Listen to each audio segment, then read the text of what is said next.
Olá, eu me chamo Erika Cauano, eu sou médica ginecologista e obstetra aqui da Clínica Mantelli e bem-vindos novamente ao nosso canal. Hoje eu vou conversar com vocês sobre os dispositivos intrauterinos, os famosos DIUs, e a diferença entre os DIUs hormonais e os DIUs não hormonais. Para começo de conversa, todos esses DIUs eles têm um mecanismo de ação muito parecido. Todos eles vão tentar impedir a fecundação, impedir que os espermatozoides encontrem o óvulo e, consequentemente, aconteça a fecundação. É assim que acontece o método contraceptivo, é assim que acontece esse mecanismo de ação do método. A diferença é que os DIUs não hormonais, e aqui a gente fala que os DIUs não hormonais são o DIU de cobre e o DIU de cobre comprado. Eles têm esse efeito espermicida no útero, ele impede o ascensionamento dos espermatozoides e ele só que nesse processo, é um processo mais químico dentro do útero e não libera hormônio consequentemente. Ele tem o seu efeito contraceptivo sem liberação hormonal. Não vai mexer no ciclo e não vai ter os efeitos deletérios, os efeitos ruins que o hormônio tem no corpo da mulher. Então, ele é excelente, ele é super indicado em casos específicos, como, por exemplo, pacientes que não podem usar ou são intolerantes a hormônio, tá? O DIU hormonal, o que nós temos no mercado, é um DIU de progesterona. É um tipo de hormônio só, e essa progesterona ela é liberada através do DIU dentro do útero. Ele também vai atuar como um dificultador do encontro do espermatozoide com o óvulo e, consequentemente, a gente tem o método contraceptivo. Como a gente tem uma liberação hormonal, as mulheres podem ou não ovular com esse método.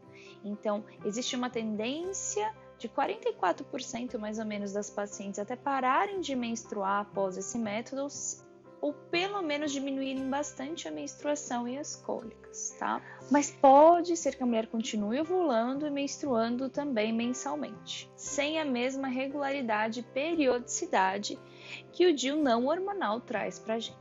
Eles são abortivos? Não, pessoal, já foram feitos inúmeros estudos que ele não é abortivo, porque uma vez que acontece a fecundação, o DIU, ele propriamente dito, ele não vai impedir a implantação deste embrião já fecundado, tá?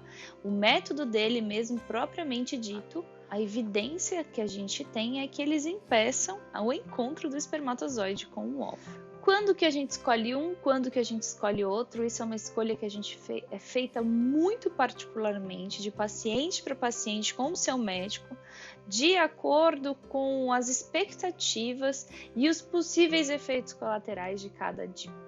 Então vamos lá, vamos falar sobre os efeitos colaterais de cada. O principal efeito colateral do DIU não hormonal é aumentar um pouco, principalmente o DIU de cobre, tá, pessoal? É aumentar um pouco o fluxo e as cólicas menstruais. Então, mulheres que sofrem bastante com esses problemas, a gente precisa pensar muito bem antes de colocar o método.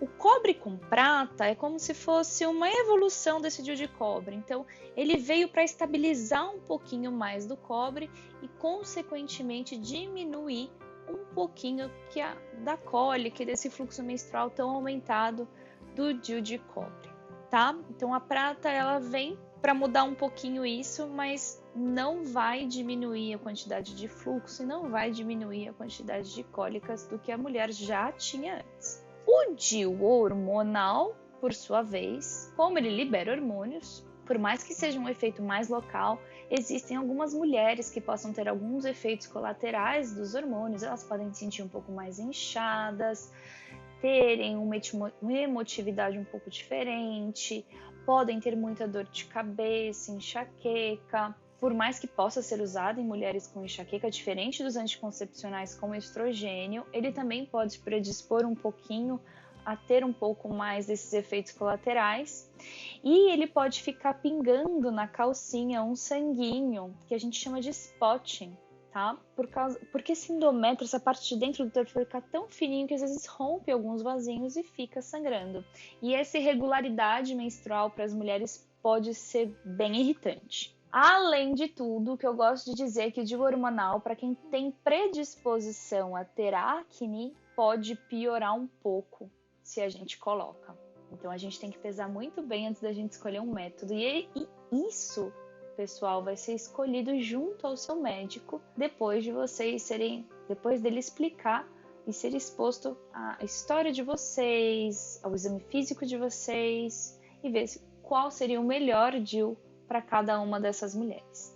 Lembrando que o DIU hormonal dura 5 anos, o DIU de cobre com prata 5 anos e o DIU só de cobre duram 10 anos lá dentro.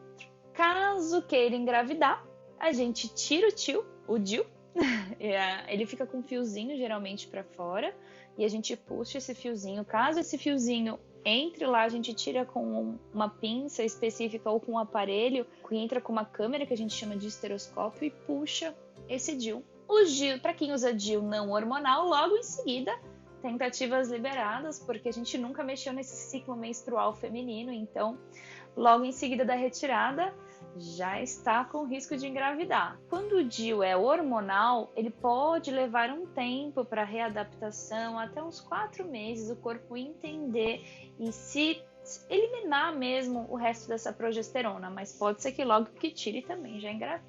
Bom, essas são as principais diferenças, a gente escolhe de acordo com as queixas, com as dúvidas e com a característica e com a expectativa que cada mulher tem do método. Espero que vocês tenham gostado. Qualquer coisa, mandem suas dúvidas nos comentários e um grande beijo!